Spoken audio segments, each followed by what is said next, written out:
Hey guys, welcome back to my channel. I am Kaushika. So guys, कैसे हो आप सब? I hope you all are doing good. So guys, please stay at your home, stay safe, because जो आजकल time चल रहा है वो बहुत बहुत बहुत ही गलत टाइम चल रहा है सबके लिए, इवन हमारे लिए, अब सबके लिए।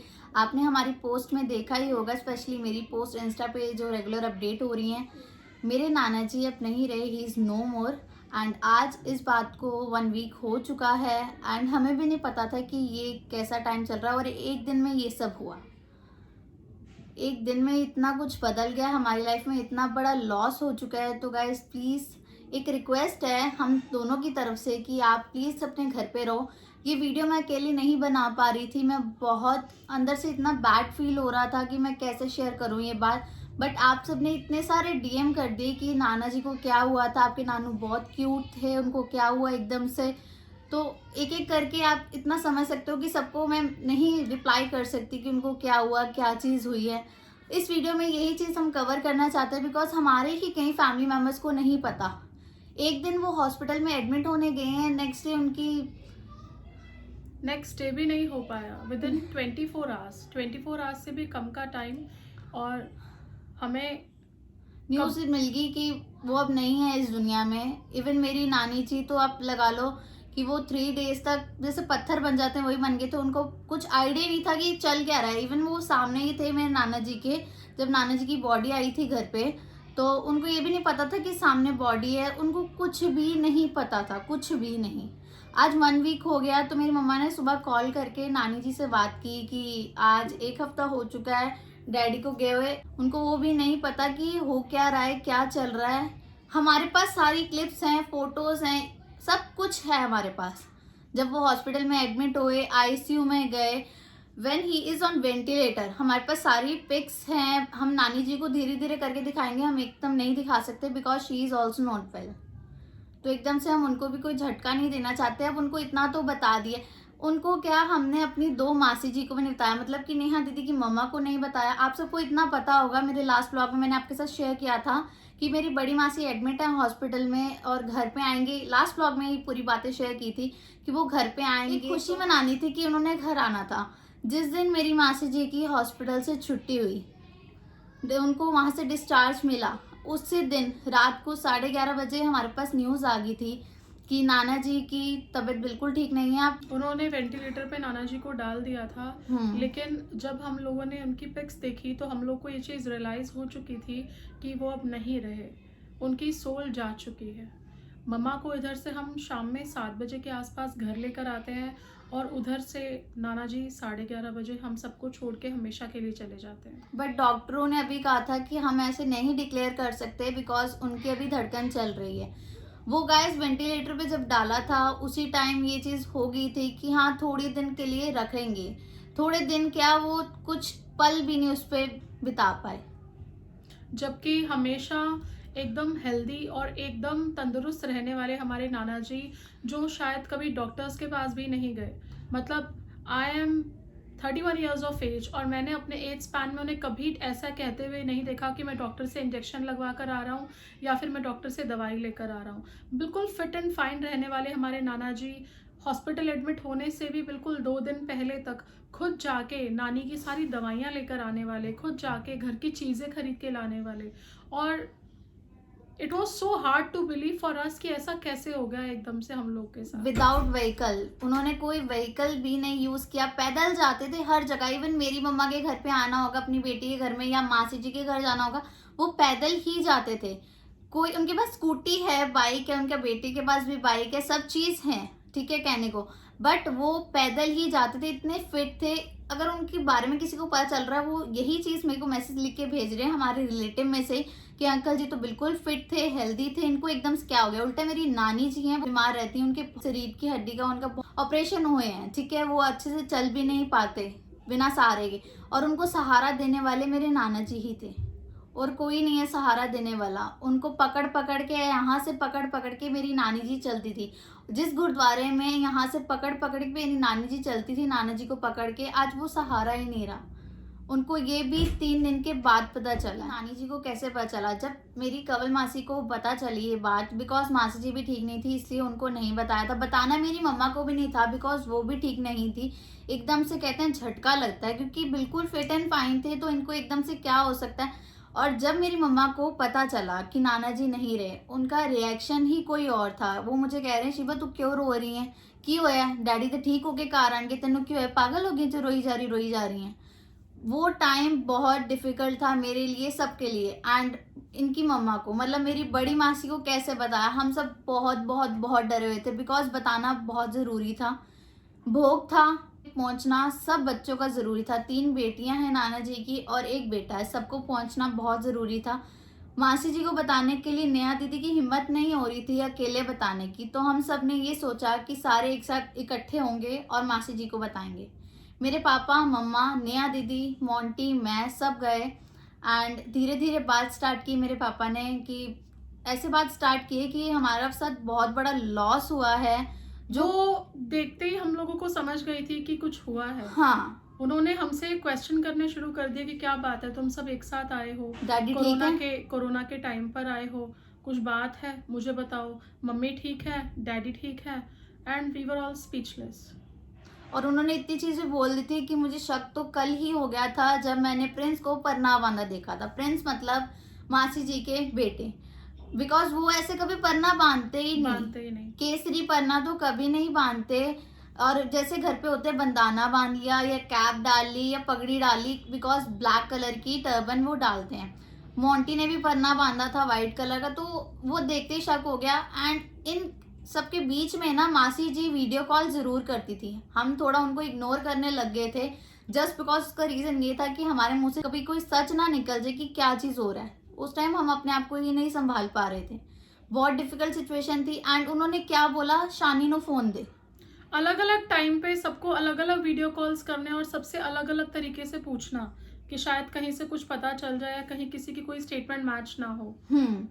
और उन्होंने सीधा यही बोलना, हमेशा जब वीडियो कॉल आनी है ना, शानी की, शानी मेरी मम्मा का नेम है घर का, तो बिकॉज मेरी मम्मा ना तब से ही रो रही थी जब से उन्होंने बात सुनी थी। एंड उनका फेस से के ना, कहते हैं बड़ी बहन ना माँ के बराबर होती है, पहचान जाती है क्या चीज़ है क्या नहीं। इवन हमारा बच्चों का भी फेस लटका होता है या हम रोए होते हैं, मैं कई बार रोई होती हूँ ना, मेरी मासी पहचान जाती है, ऐसे सेकंड्स में पहचान जाती हैं और बोलती है शिवा 10 की होया, मैनू 10। मेरी मासी सबकी फेस रीडिंग पहचान जाती हैं। तो उन्होंने देख लिया था, समझ तो वो सब कुछ रहे थे, बोल नहीं सकते, बार बार पूछ जरूर रहे थे कि क्या हुआ, डैडी ठीक है, डैडी नाल किसी दी गल हुई है, बिकॉज वीडियो कॉल कहाँ से होगी, डैडी तो है ही नहीं, कहाँ से किसी की बात कराएं? ना मेरी मम्मी की बात हो सकती है, ना मासी जी की बात हो सकती है। लास्ट टाइम तक वो अपनी बेटी से बात करना चाहते थे, एंड वो थे बड़ी मासी, बिकॉज वो एडमिट थे।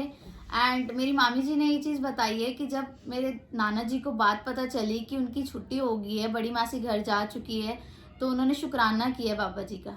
वो लास्ट टाइम तक यही अरदास करते थे, मेरी तियानो ठीक कर दे रब्बा। उनका बहुत ज़्यादा कनेक्शन था। आज तक मेरी नानी जी ये कहती हैं, जो रीढ़ की हड्डी होती है ना, अंदर की आंदरें होती हैं, नसें होती हैं, वो थी बड़ी मासी मेरे नाम जी की। बिकॉज फर्स्ट चाइल्ड आप सबको पता है कि कितना इंपॉर्टेंट होता है हर पेरेंट्स के लिए। हमने बहुत सारी क्लिप्स ली हैं, बिकॉज मासी जी को बताया नहीं था, ना बड़ी मासी को बताया था, ना कंवल मासी को बताया, इसलिए थे सब बच्चों ने मिलके क्लिप्स ले ली। दीदी ने स्क्रीन रिकॉर्डिंग ले ली, क्योंकि वीडियो कॉल करके नानी जी को दिखा रहे थे कि ऐसे संस्कार हो रहा है। बट मेरी नानी जी को कुछ पता ही नहीं था क्या हो रहा है, देख रहे थे कि क्या चल रहा है क्या नहीं चल रहा, बट उनको कोई आइडिया ही नहीं था कि क्या हो क्या रहा है। सो हम यहाँ पे बात कर रहे थे कि नानी जी को कैसे पता चला। नानी जी बुला रही थी, सर्वे कर रही थी। सर्वे कितने है, सर्वे नो बुलाओ, मतलब कि मेरी बड़ी मासी जी, बिकॉज उनका नेम है सरबजीत कौर और उनको प्यार से सर्वे बोलते थे।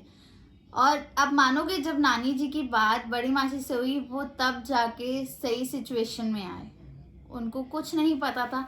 हम आपके साथ जो ये बात शेयर करें एक हफ्ते के बाद, हमने भी बहुत हिम्मत करके आपसे बात शेयर करने की कोशिश की है कि आप सबको पता चले कि क्या चीज़ हुई है। बिकॉज मैं बार बार नहीं रिप्लाई कर सकती, बहुत सारे डीएम आ रहे थे, एंड एक बार ही नहीं लिख सकती कि इनको ये हुआ था, वो कोई कह रहा है कोरोना है, कोई निमोनिया है। गाइस एक चीज़ समझो, निमोनिया हुआ था उनको, वो एकदम से फैल गया था, उसकी वजह से उनका हार्ट फेल हो गया। मेन ये रीज़न है उनकी डेथ होने का, उनका हार्ट फेल हो गया। एंड ये भी कुछ घंटों के अंदर ही हुआ है। हमसे कितने बजे के करीब बात हुई थी जब हम वीडियो कॉल पे थे? मुझसे लास्ट उनकी बात 9:15 के अराउंड हुई थी हम्म। और 11:15 के अराउंड उनको हार्ट अटैक हुआ था। बस ये बीच का जो टाइम था, और उससे पहले नाना जी ऐसे बात कर रहे थे जैसे रेगुलर हमसे बात करते हैं, नॉर्मल थे, बिल्कुल नॉर्मल। इवन जब उनके ब्रदर्स भी उनके साथ मिलके आए, उनके 3 ब्रदर और हैं, वो मिलने गए थे हॉस्पिटल में, एकदम से उनकी पल्स ज़्यादा हो गई थी, कम जो हो रही थी पल्स 30, 40, 50, वो 70 के आसपास आ गई थी। मेरी ऑक्सीजन लेवल्स भी उनके एकदम 30 to 35 तक सैचुरेट हो गए थे, बट धीरे धीरे वो राइज अप होके फिर से 70 to 75 तक आ गए थे, जिससे हम लोग को एक बहुत ज़्यादा होप थी कि ठीक है, अगर ये यहाँ तक आ गए हैं तो विद इन 2 days ये अपना 90s क्रॉस कर लेंगे और ही विल बी फाइन सून।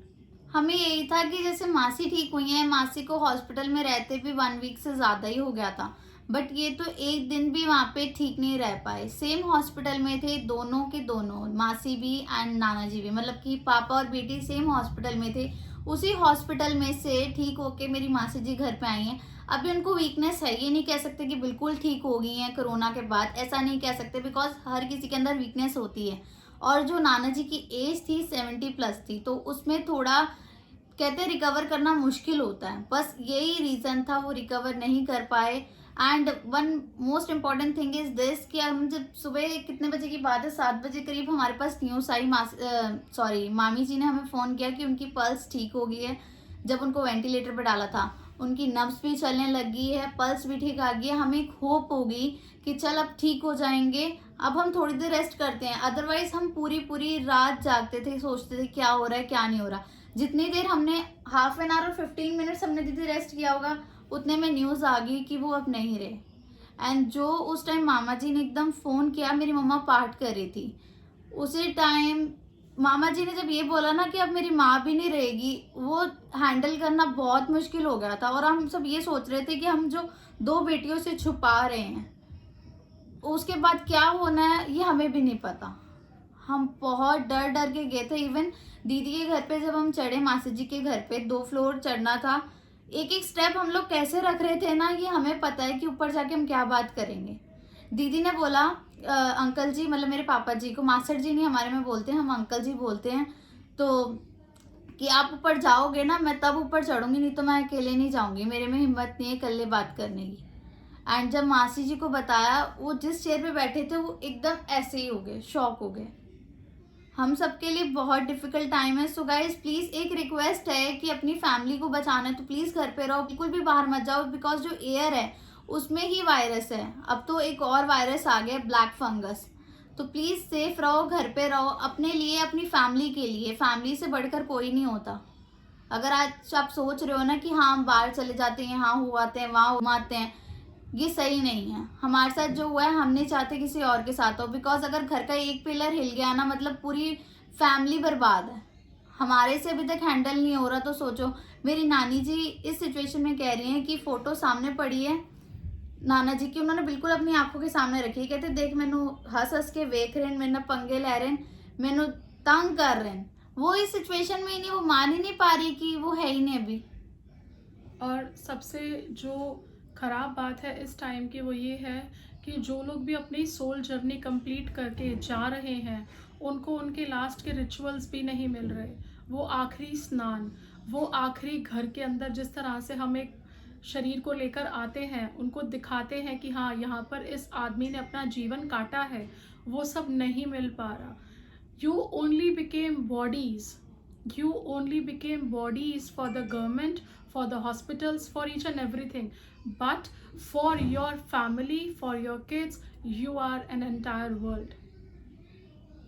इस चीज़ को हम लोगों ने फेस किया है कि हम सब नाना जी का आखिरी बार चेहरा भी नहीं देख पाए। मैं तो उनको डैडी बोलती थी। डैडी को आखिरी बार हम देख भी नहीं पाए, वहीं से पैक करके वहीं से ले गए।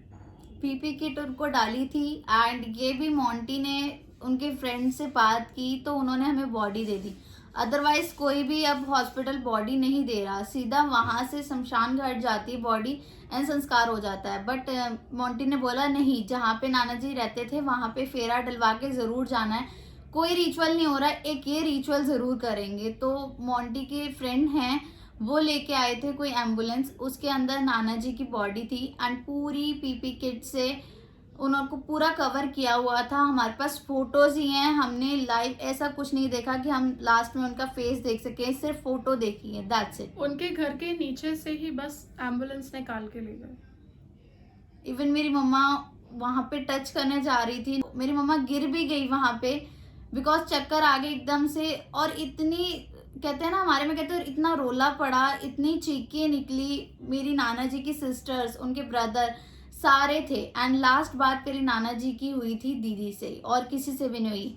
इवन वो ये भी कह रहे थे अपने बेटे को कि जसविंदर का ध्यान रखिए, मतलब मेरी नानी का ध्यान रखिए। बहुत difficult situation. So guys please घर पे रहो। एंड जो क्लिप है मैं यहाँ पे इसलिए साथ में ज्वाइन करूंगी, वो आपके लिए नहीं, वो हमारे लिए, कि हमारे साथ इनकी यादें हमेशा जुड़ी रहें। अब मैंने 2020 में व्लॉग बनाया था जिसमें नाना जी सेवा कर रहे थे, वीडियो ही है हमारे पास। वैसे हम फोटोज देख सकते हैं, अब उनकी मूवमेंट भी देख रहे हैं कि वो यहाँ से वहां जा रहे हैं, मेरे घर पे यहाँ आ रहे हैं। अगर मैं व्लॉग ना बनाती आज मैं उनको देख भी ना पाती। मैं यूट्यूब का भी इसलिए थैंक्स करना चाहूंगी कि मैंने यूट्यूब स्टार्ट किया कि मैं अपनी फैमिली मेम्बर्स को ऐसे देख सकती हूँ, नाना जी को देख सकती हूँ। मेरे दादाजी जब एक्सपायर हुए थे मैं 5th या 6th स्टैंडर्ड में थी, सिर्फ मुझे इतना पता है कि उनको क्या हुआ था, क्या चीज़ है, बट मैं उन्हें ऐसे देख नहीं सकती कि उनकी मूवमेंट क्या है, यहाँ से चल के वहाँ जा रहे हैं। मैं बस इसी ब्लॉग में नाना जी को देख सकती हूँ क्योंकि मैंने वो शूट किया हुआ है, दैट्स इट। अभी लास्ट हमने 23rd ऑफ मार्च को उनका बर्थडे सेलिब्रेट किया था। हाँ जी। और अभी लास्ट मंथ अप्रैल में हमने उनकी 51st वेडिंग एनिवर्सरी सेलिब्रेट की थी। हमें नहीं पता था कि उनका साथ यहीं तक है और इतनी जल्दी हमें छोड़ जाएंगे। सबको पता होता है कि सबने एक ना एक दिन जाना है, हम हो, आप हो, सबने जाना ही है, बट इतना जल्दी नाना जी चले गए ये नहीं पता था बिकॉज वो बिल्कुल फिट थे।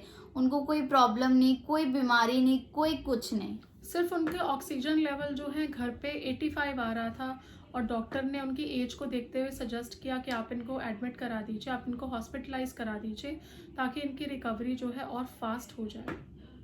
हमने ये भी नहीं सोचा था कि हम ये वाली वीडियो शूट करेंगे, बनाएंगे, ये सिर्फ हम अपनी फैमिली के लिए बना रहे हैं। एंड जो हम वीडियो आपके साथ यहाँ पे साइड पर अटैच कर रहे हैं वो वीडियोस भी कोई रीज़न नहीं था बनाने का, उसका सिर्फ ये एकदम से बन गई वीडियो सारी की सारी बिकॉज उनकी बेटियों को नहीं पता था हम उनको लास्ट रिचुअल्स दिखा सकें, इसीलिए वो वीडियो शूट हुई है तो हमारे पास आ गई है। मैंने वीडियोस ले ली कि मैं यहाँ पे सेव करके साइड पे सारी की सारी डाल दूंगी कि सारी यादें हमारे साथ हमेशा रहें।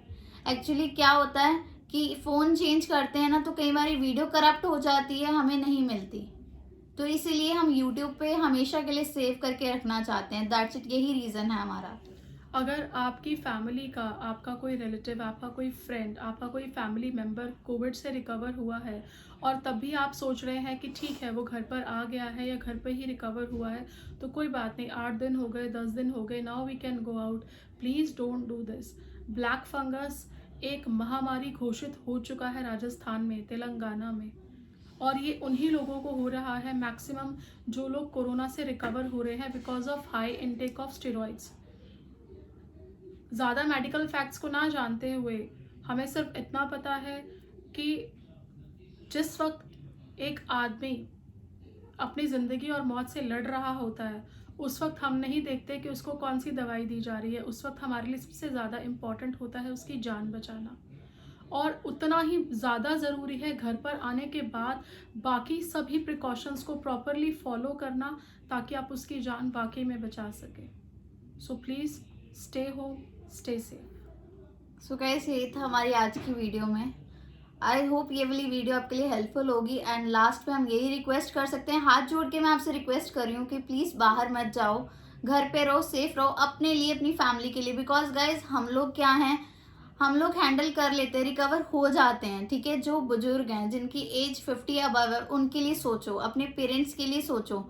अगर वो रिकवर नहीं कर पाएंगे तो आप लोग कहाँ जाओगे? अगर पेरेंट्स नहीं है तो कुछ नहीं है, लाइफ जीरो है बिल्कुल। ऐसे ऐसे केसेस देखे हैं मैंने पिछले 15 से 20 दिनों में जहाँ पूरी की पूरी फैमिलीज ख़त्म हो गई हैं, पूरी की पूरी फैमिलीज। अगर फैमिली में 7 लोग हैं तो उसमें से सिर्फ 2 रह गए बच्चे। अगर एक फैमिली ऐसी भी मैंने देखी है जिनमें सिर्फ इकलौता बेटा रह गया है, माँ, बाप, बहन, ताया, दादा सब चले गए।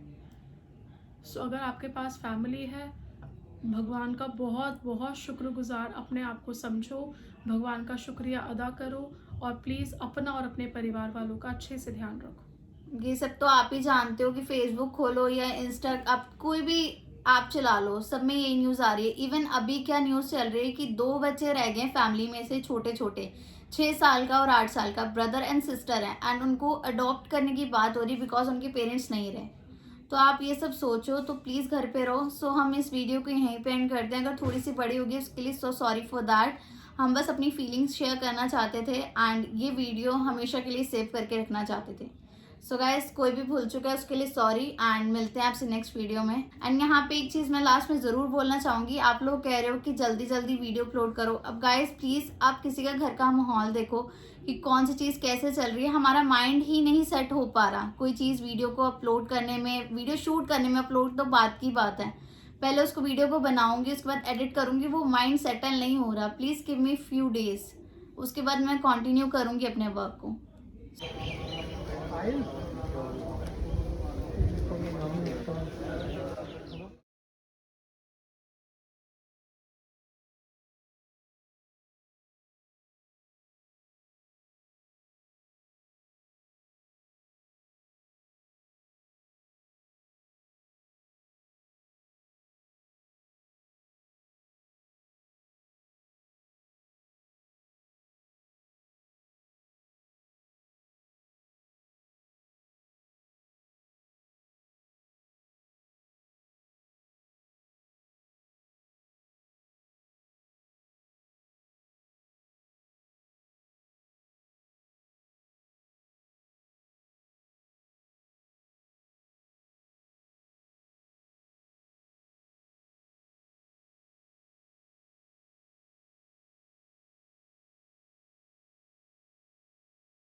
नाम मिला था, नाम तो ਨਾਮ ਚੜ੍ਹਦੀ ਕਲਾ ਤੇਰੇ ਭਾਣੇ ਸਰਬਤ ਆਪਣਾ।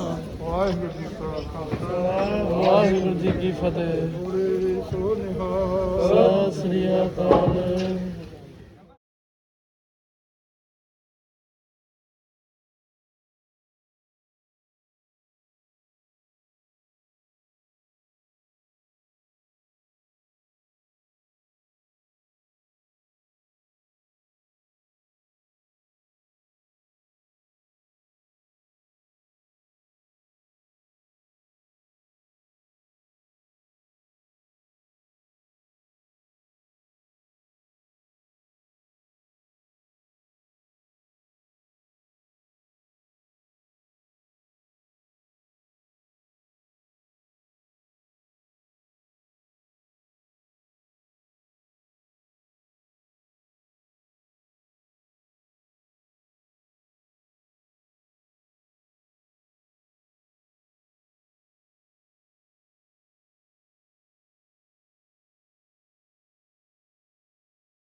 शांता संग उदार सगला दुलता सतु सतु जिसनो